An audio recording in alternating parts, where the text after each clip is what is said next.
Welcome into A to Z Sports Prime Time from the Superbook Sports Studios. Hope everybody had a great weekend. Happy to see you guys here on the Primetime Show. So the discussion around the Tennessee Titans in this year's NFL Draft, where will they select? What will they select? All these different discussions. Will they trade Derrick Henry? Will they move or release Kevin Byard?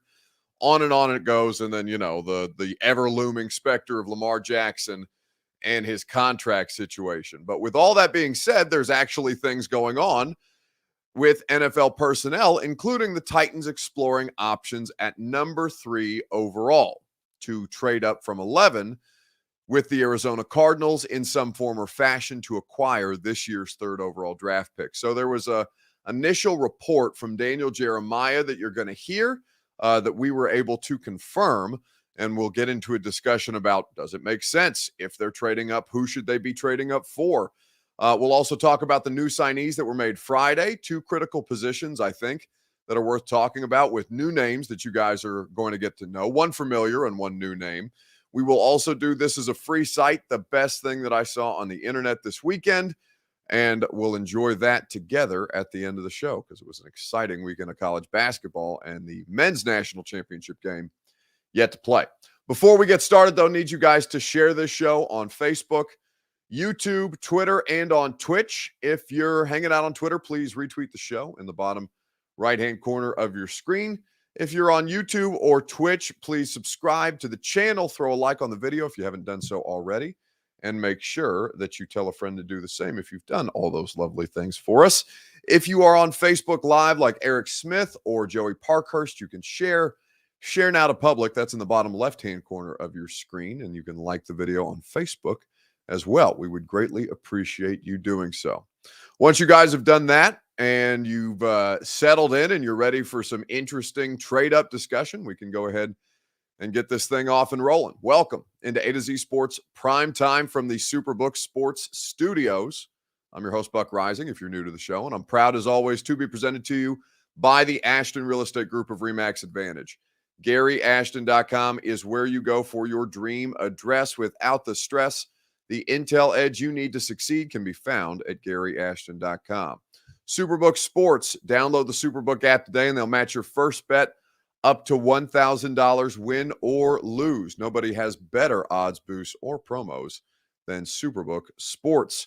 TrueMath Fitness in the Gulch. Go to TrueMathFitness.com for your first workout free as a Middle Tennessee resident. Nobody has better options for you to get your fitness journey started than Superbook, or rather than TrueMathFitness.com. So, looking around at all the different scenarios for the quarterback draft this year, right? Because there's a saying or there's a phrase that Coach Mack likes to use if you listen to Titans radio. For those of you who don't know, I'm sure most of you do, but Dave McGinnis, former assistant coach for many, many years, former NFL head coach with the Arizona Cardinals, now doing Titans radio.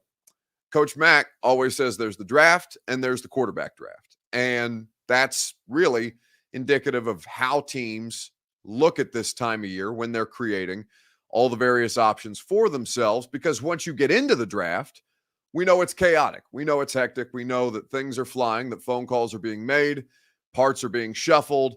Things like A.J. Brown trades happen, which, don't happen that often. But when they do, obviously cause a seismic shift in everybody's plans when you have players that move of that caliber and capital. Whether you're trading up or back, it's always a bit of a hectic scenario on draft night. So as you're exploring and putting together all your different options, plan B, C, D, E, and F for what happens in any number of situations, you're going to do a lot of exploring. You're going to do a lot of calling around. You're going to do your due diligence on basically all the things that are at your disposal. Whether you end up doing them or not, that's a different discussion. But you're going to make sure that you have multiple options on hand. So on Wednesday, I got a text letting me know that the Titans had been sniffing around this year's 3rd overall pick.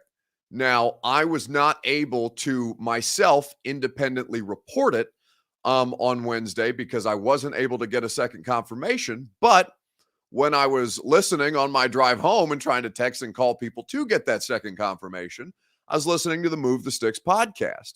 Now, the Move the Sticks podcast is something that Daniel Jeremiah and Bucky Brooks, two guys from the NFL Network, two of their top draft analysts. Daniel Jeremiah is their top draft analyst at this point. They've done a very successful podcast for a lot of years now. And they were just going through a mock draft situation. We're going to play for you a part of that audio here in just a second. They were going through a mock draft, and they very quickly got to the third overall pick because we know Carolina at number 1. We know Houston at number 2. And both of those picks are almost assured to be quarterbacks at this point. Then there's number 3 with a team that doesn't need a quarterback because Kyler Murray theoretically is under contract through the 2028 season at this point, given that he just signed last offseason a new 5-year deal. So with Arizona and all the options on hand, Daniel Jeremiah was getting into a discussion about teams that he had heard very, very much and often around the NFL rumor mill this time of year in discussions with league personnel people. So we're going to play that clip for you here in a second, but I want to ask you your Two Rivers Ford take first. Fair or foul? The Titans exploring trade-up options for the third overall pick. Let me know how you feel about it, and we'll discuss together. We'll let you hear that Daniel Jeremiah audio that we were able to confirm here in just a second on the Primetime Show, right after I remind you that your Two Rivers Ford take is presented by our friends at Two Rivers Ford. Go to Two Rivers Ford for the best and most affordable vehicle options. When you go to Two Rivers Ford, you're always going to work with their quality American-made Ford vehicles and award-winning customer service. They go above and beyond to not let you down. Two Rivers Ford has been doing it for 40 years here in Middle Tennessee. It's why they have the brand equity. It's why they're a name you know, a name that you trust when it comes to doing business here in Middle Tennessee. 40 years down and 40 great more to go at Two Rivers Ford in Mount Juliet or online at tworiversford.com. So the question is this for you guys. Fair or foul? Titans exploring the option to trade up for the third overall pick. So as I mentioned, I got that text on Wednesday, and I was working to try and break that news myself, but wasn't able to do so until I heard Daniel Jeremiah talking about it on his podcast. So DJ's out there with it, which allows me to be able to confirm that report in real time and put out the article that we did earlier this evening on A2ZSports.com. So I want you to hear the clip from the podcast on the idea of teams that are interested in trading up for that third overall pick. So no trades in this bad boy. So before we get to that, with what Indy does at 4, at 3, do you believe when it's all said and done, and we neither one of us do trades at this point in time, does Arizona make that pick? They're open for business. Somebody jumps up there and they make a pick. It's not going to be the Arizona Cardinals. Yeah, I don't think so either. I'll be shocked if the Arizona Cardinals take a player at the third position. Can I give you the team that I've been told to keep an eye on that's exploring this and looking into this? Again, this is just people around the league who said do not sleep on numero 11, the Tennessee Titans. Ooh. The two teams to keep an eye on were the trade-ups were the Raiders and the Titans. Don't sleep on. And then we talked about the Raiders a bunch. We've talked about maybe Seattle at 5. I haven't heard a lot of buzz about Tennessee at 11. That would be an interesting one. Tennessee to 3. And so a couple of things we could talk about with the Tennessee Titans going up. New general manager, Rand Carthon, working with Mike Vrabel. If this was the move, it tells you everything that you need to know about how they felt about their third-round pick, Malik Willis. If you didn't know, based on how they brought Josh Dobbs in, put him at the end of the season, and started him in a game that was to determine whether they're going to the playoffs, it tells you right there they are in the quarterback market, even though they have Ryan Tannehill in tow. And so, yes, that would be not necessarily a big surprise, but it would signal something. And depending upon which quarterback they ultimately selected, speak volumes about how they want this franchise to shift or pivot based on what they're doing with Derrick Henry, maybe nearing the end of his run with the team. All right, a couple things. Number 3. So that is from the Move the Sticks podcast. That's Daniel Jeremiah and Bucky Brooks discussing the idea that the team that they are hearing most frequently, that DJ is hearing most frequently, are the Tennessee Titans and the Las Vegas Raiders trading up to 3. So fair or foul? How do you feel about it? Ryan Field says, I don't like it. You'll have to give up too much. likely for neither top quarterback to be there. Foul, the roster can't support a rookie quarterback and less picks. That's from John Hoffer on YouTube. Deshaun doesn't like it either. Foul, we would have to give up way too much. Rather, it's draft picks or current players on the roster. It is interesting, right? Because I know a lot of people were bent out of shape about the, I guess you'd call it a hype video that Jeff Simmons' agent put out. In fact, we should have thought to use that tonight, Robert. That would we probably use it tomorrow night and talking about Jeffrey Simmons' situation. We'll get to some new signees earlier, but honestly, it had been so long since Friday they put out that hype video of him not signing a contract with the Titans that it honestly had skipped my mind. So, if they were to trade Jeff Simmons to go get third overall, that would be interesting, given that a lot of you guys were bent out of shape by Jeff's agent putting out a hype video featuring him and Jeffrey, but having no indication of a contract being signed. In fact, the agent saying that, it has nothing to do with him signing a contract. It's just a hype video. So, were they to package Jeff and move up? It's possible. Here's what the trade up for Trey Lance looked like when the 49ers went up from 12. Remember, Titans are picking 11. Niners went up from 12 in 2021 to 3. Titans, theoretically, in this situation, would be going up from 11 to 3. So the Niners did that in 2021 to go up and get Trey Lance. I'm going to tell you what the bones of that deal look like here in just a second, right after I remind you so you can get an idea of what it might cost when we're talking about draft capital and picks being used, what it might cost to move up to 3 this year. I'll do that right after I remind you that the Primetime Show is presented by the Ashton Real Estate Group of RE/MAX Advantage. Go to GaryAshton.com for your dream address without the stress. The Intel Edge is what they will give you, whether you're selling your home for more or finding your dream address like I did. The Ashton team did that for me. They've done it for so many other people here in Middle Tennessee in this red-hot Nashville real estate market. For you to win the buyer battle and cash in on your home equity now, don't sell without the intel that you get at GaryAshton.com. So, as you look at the various situations for the Titans and the idea that the team being discussed pretty frequently in league circles right now, moving up to 3, is the Titans. Now, there's a couple of different things to consider. First, who is the Arizona Cardinals GM? Because that's who owns the 3rd overall pick, right? It goes Carolina, Houston, Arizona right now. Arizona, as you heard Bucky Brooks and Daniel Jeremiah lay out, they don't need a quarterback. They've got Kyler Murray. Who's the new GM of the Cardinals? Well, the new GM of the Cardinals is Monty Ossenfort, the former director of player personnel. Where? Here in Tennessee for the last couple of seasons.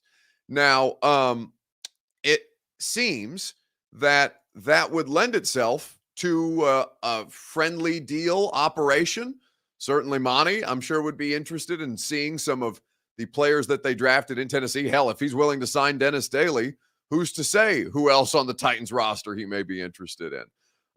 So you have Monty Ossenfort in Arizona, and you have the Titans not necessarily in dire need of a quarterback, but if they feel like they could get the quarterback of the future with Ryan Tannehill under contract, okay, then let's see if we can figure out a deal. What would a deal look like? It's just an exploratory situation right now.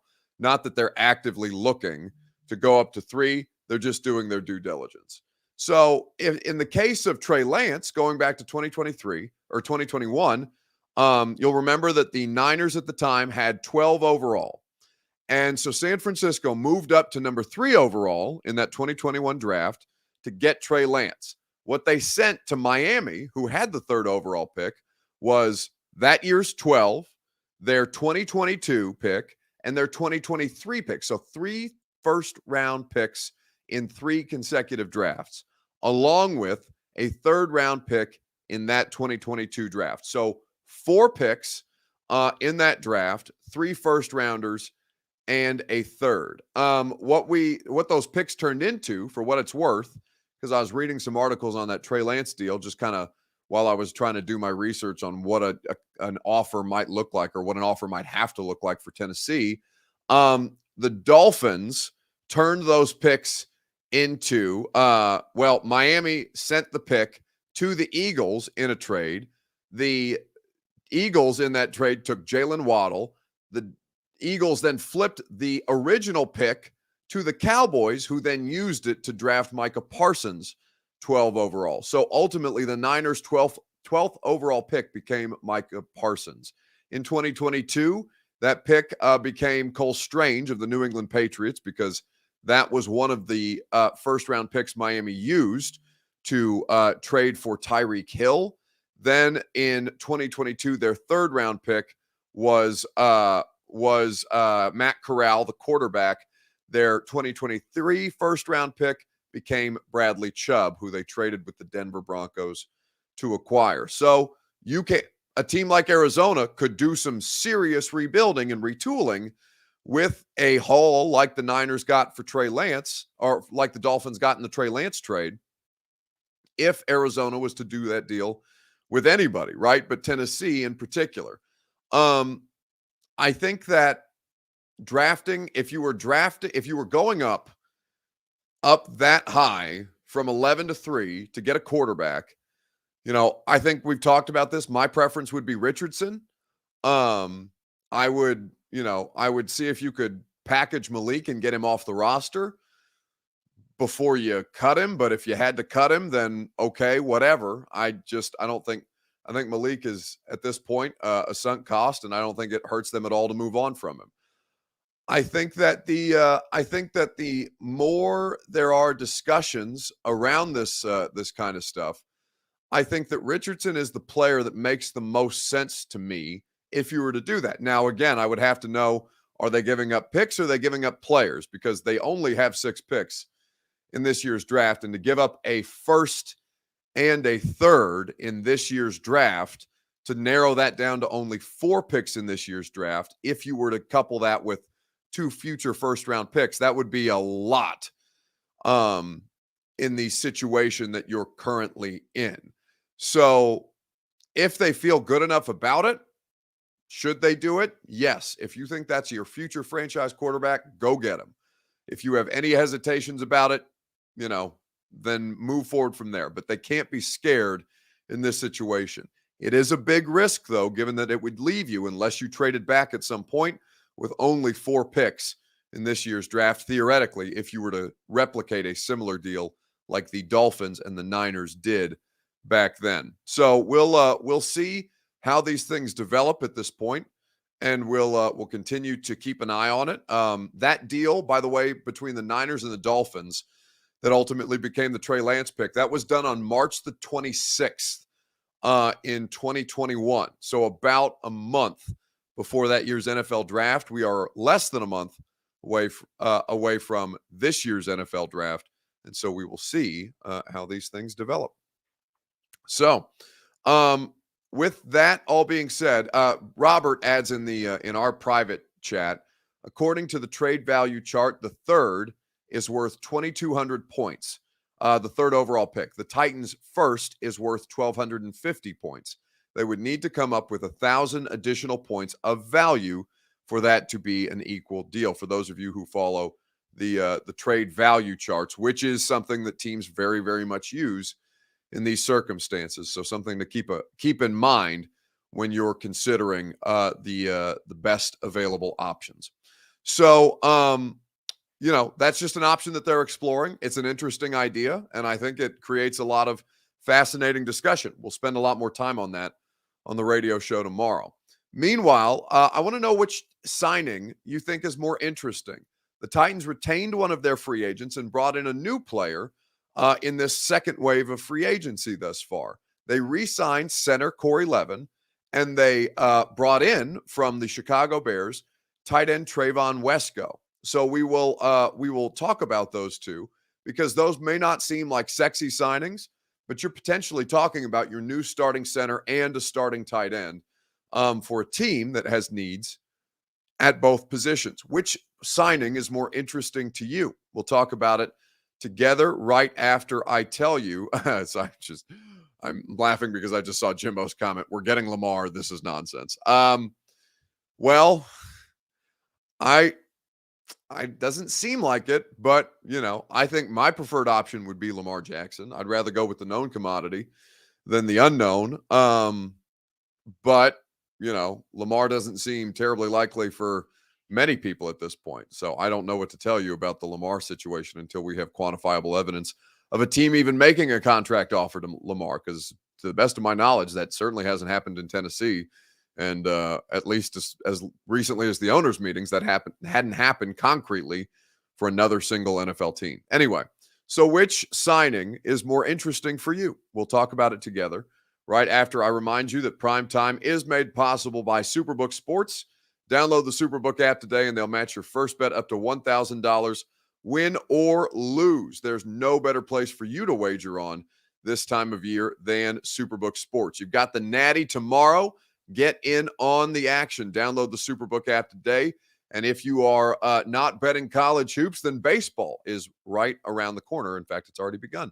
Superbook Sports is the best wagering app around. They got a direct line to experienced bookmakers behind the counter in Las Vegas. Plus, get a $250 bonus when you sign up, deposit, and wager in the same day. Visit superbook.com for terms and conditions. Gambling problem? Call the Tennessee Red Line, 1-800-889-9789. So, which signing is more interesting? Leo says neither. They're both yawners. So just, and listen, I get it, but the yawners matter. It's like people getting all bent out of shape for 6 months about a first-round pick when the 6 or 7 other picks that you make in any given draft matter vastly more in the long run than one first-round pick, right? It's not as sexy, but they are concrete building blocks for your football team that are going to matter in a reasonable way, especially when you consider that one of them is a center. So Corey Levin has had 2 different stints with the Titans, and they re-signed him to a 1-year deal this year. He was drafted here under John Robinson. I think that was either the first or the second draft that John had. It was the same draft as Kevin Byard.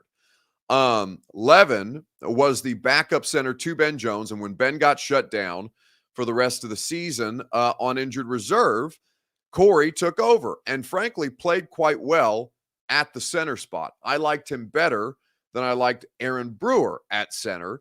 Brewer is a restricted free agent. He has not yet signed his tender, but in theory, if Aaron Brewer is to return to this roster, then it would be a competition between Levin and Brewer for the starting center this year. Now, I think that Levin is an interesting one. He's a known commodity.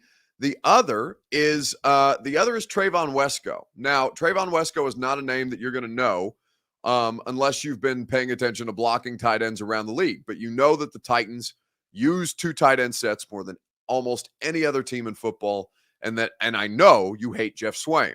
So instead of Jeff Swaim, the Titans have signed a better option to play that inline tight end position, which also impacts what maneuvers they might make in the draft. So here are a couple of cut-ups of new Titans tight end, Trayvon Wesco. You see there the highlight of him lined up next to the left tackle, executing in the run game, which is exactly what he'll be asked here to do. You see him handle Jalen Phillips, the defensive end from Miami, fairly handily, and will do that again. See him there on the left side. He's working with the tackle. He's working second level. He is making these blocks happen, and he's an impact player for a very effective run game last season in Chicago. If you're a team like Tennessee, it's not a sexy thing to talk about a blocking tight end. But a blocking tight end does matter. We'll show you another clip of him working against the Miami Dolphins because this is a clip of him with the Jets last season. Again, one more time, blocking there in the as the inline blocker. You see him working upfield to clear a hole to make sure that the running game can be executed. It is run blocking highlights for a tight end. I get that it doesn't make you crazy, and it's not a complete and total picture of who he is. He also needs to be a factor as a pass catching option too. I would say to you that he's a better option than Jeff Swaim. He's a better blocker, certainly. And if you're going to tell me that Jeff Swaim is your best blocker last year, then the best thing that you could do is to upgrade the best blocker as far as your tight end situation. Bo Burchell says, is Downing still here? No, he's in New York. By the way, this got lost in the shuffle. We didn't talk about this at all. They released the body cam footage of Todd Downing's DUI arrest on Monday. Now, obviously, Monday was a horrifying day here in Middle Tennessee this past Monday because of the Covenant School shooting. And we all were distracted by, understandably, a grave situation and a circumstance that I think shook a lot of people around here to their core. But that body camera footage of Todd Downing's DUI arrest was released by TMZ on Monday, and I had not seen that until somebody brought it up. I was actually out at dinner with somebody last night, and we were talking about that, and I had no idea that was something that was out there already. But I heard that it is a very unflattering situation, and I heard that their head of security, John Albertson, makes an appearance because apparently that's the first person that Downing calls, which is hilarious because I love John Albertson, and that is funny. That's who you should be calling, I guess, if you're Todd Downing. But damn, I'm gonna have to check it out. Anyway, so Trayvon Wesco or Corey Levin. Frankly, I think they both matter, but Levin, I think, is the more interesting signing just because you guys know that Ben Jones has been released for the team. By the way, Ben, for those of you who didn't catch the interview on Friday, I'm biased. I always think we do good interviews, but I thought Ben was a kick-ass interview subject on Friday. He did the whole last hour of the radio show with me. That's available via podcast. And if you want to watch the interview, it's up on the 104.5 The Zone YouTube channel. And I think you guys will enjoy that conversation. We're going to have to do that again with Ben because I have a lot more questions to ask him that we did not get to. And if until he signs with the team in free agency, I'm trying to take advantage of him as a knowledge resource because he's a fascinating guy who's just now at the point where he's willing to talk to me honestly about stuff because he's no longer with the team. Anyway, Levin, I think, is the more interesting one. Center, I regard it as the second, if not third most important position on a football team. I would rather Ryan Tannehill have experience with whomever starts with him at center, whether that's Levin or Brewer. I think Levin is the better option. We'll see what the Titans coaching staff thinks when those two are competing, theoretically, if Brewer does, in fact, end up signing his tender to return. All right, this is a free site. Let's talk about this national championship game in women's college basketball because it was absolutely electric, and it's been the talk of sports today. What are you most mad about from the women's national championship game between LSU and Iowa? I'm sure most of you saw it because I know most of you were diehard sports fans. It was fantastic. The run that Iowa and LSU, frankly, went on in women's hoops this year. I was late to the party, although I knew what Caitlin Clark was doing this year in the women's sport. I saw a couple of her regular season games, but I had not gotten the full sample size until I'd watched her in the tournament this year. And it was just an absolutely badass run by Iowa. I honestly, the men's bracket has been great, but the women's bracket has been, I think, equally as fun. Wesley says it correctly. The refs were awful. Refs legitimately impacted the game in ways that were absolute trash. I thought today, LSU was unquestionably the better team. But I would not fault people for being mad at the refs at all. I'm going to tell you what I was most bothered by here in just a second because Xavier Cohen says it correctly, and I thought it was just dumb. Right after I tell you that the Primetime Show is made possible by TrueMath Fitness in the Gulch, go to TrueMathFitness.com, get your first workout free, try it for yourself as a Middle Tennessee resident, and enjoy all the ways that TrueMath Fitness can help you get the best version of you. Whether you are somebody who enjoys group classes the way that I do, boot camp style, 40 minutes in length, efficient, effective, no workout ever recycled or reused. It's a great way to keep your mind and your body active with the TrueMath Fitness coaching staff. Or if you prefer personal training and their open gym, they have all of those options available to you. Go check out their membership options at TrueMathFitness.com. And like I said, while you're there, get your first workout free. So what most upsets you about the women's national championship game today? Chilmed says, Caitlin Clark is a beast. I'm a fan, but having 25 offensive rebounds and losing is bad. Yeah, Iowa really got outclassed today, and Caitlin Clark was just throwing stuff up in the second half. She's hitting 35. She's hitting 35-foot threes, though, in the national championship game. It was crazy. The woman is an absolute assassin. I hate it for her that she has to stay another year in women's college basketball. I had no idea you had to be a senior before you got drafted into the WNBA. That's kind of ass. But to see Caitlin Carter, or rather Caitlin Clark, back in women's basketball next year is going to be a lot of fun. So I'm going to enjoy that certainly next year. But the thing that most pissed me off about the national championship game today, and of course the men will play tomorrow with FAU and UConn, which is not the national final I had, or the national men's bracket final I had. Don't know about you guys, but the thing that most pissed me off about it today was how butthurt people were that the LSU women's team was just out here shit talking after they knew they had the natty in hand. How long were you sitting on the? Oh, I was waiting. How long were you sitting on the? I tell you, I was waiting. Me? At what point were you waiting to pull out this? Man, kind of the Caitlin Clark. Caitlin Clark is a hell of a incredible player for sure.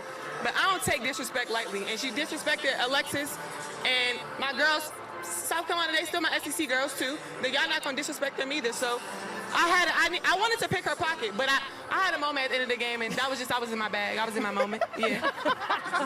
So the victor goes the spoils. The basketball. Watch Caitlin Clark, left side. She doesn't even look at her. Waves her hand as if to say, "I don't care about you. I'm not defending you." So the reaction to Alexis Reese talking that shit after LSU dominated Iowa in the national championship game, when anytime Caitlin Clark waves off a player for South Carolina like you're not worth my time to defending, it's celebrated. It's thought of as ultra competitor. And by the way, it is. I love it from Caitlin Clark. I love it from Alexis Reese. But I thought it was for Greg Stitson says FAU lost, but that's right. FAU lost to San Diego State in that ridiculous finish. Apologies for that error. But yeah, I did watch the end of that FAU San Diego State. The buzzer beater. We got one in the Final Four between two opponents that I was shocked to see in the Final Four this year. Anyway, I like shit talking in sports. I think it's the best. I think it's absolutely the best. I think there are so many different ways that people are repressed and bothered and have loser mentalities. If you can't handle trash talk, beat her. Like if you can't handle somebody in your face like that after you've been hot shit, I bet it doesn't bother Caitlin Clark. I hope it sends Caitlin Clark on an absolute tear next year, and she's the baddest in women's college basketball again. I hope we see the best version of her because she remembers at the end of the LSU national championship game this year, Reese in her face saying, "You can't see me. What are you talking about?" and pointing at a ring finger like it's my turn. You know what I'm saying? I love that shit more. I could give a damn about sportsmanship. If I beat you at something, I want you to know that you lost. And I love that Reese is the same kind of mentality. I think Kim Mulkey loves that. I don't know why America doesn't like that. We like winners. And Alexis Reese and the LSU Tigers just went out there and whooped that ass. It was incredible to see. But I'm sure a lot of people would be bent out of shape and butthurt about it, which is why I have a call-in radio show, and we can sit there and listen to your repressions for 3 hours a day. Like Matthew Gillenwater, who sounds like one of these people who clearly displays a loser mentality. Buck, you sound like someone who has never played sports or has any class or respect. I have no class, Matthew. I have no respect. I did play sports, not at a very high level, so I'm not going to sit here and brag on any kind of lack of accomplishments that existed in my high school sports career. But I know I like shit talk, and I know I like competitors. And if you don't, you have no business in the arena of sports. And that's why they're competing at the highest levels. And people like you and I are not. It's going to do it for us tonight on the A to Z Sports Primetime Show. We appreciate you guys for spending your evening here with us. Classless though it may be. I like being classless. It's a good time. I enjoy it over here. If you want to come join me on the dark side from time to time, we'd love to have you. We're taking new recruits. It's kind of like a cult. Anyway, radio show from 10 to 1 on 104.5 The Zone. We're going to be talking about both national championship games, the men's and the women's, and of course, giving you more details on the Titans exploring a trade up to number 3 overall. So do that with us from 10 to 1 on 104.5 The Zone. We'll have a great time together. And if I don't see you there, I will see you again tomorrow night on A to Z Sports Prime Time. Are you surprised to hear that? Certainly not. The first year we took it to the limit. And I was in Miami with my new beach house. Well, it was a couple minutes from the beach. It's been 20 years since then. We haven't been too strong in the last few years. Oh, we've been strong. We're just playing by the rules. You can't have a newcomer come in and steal the show.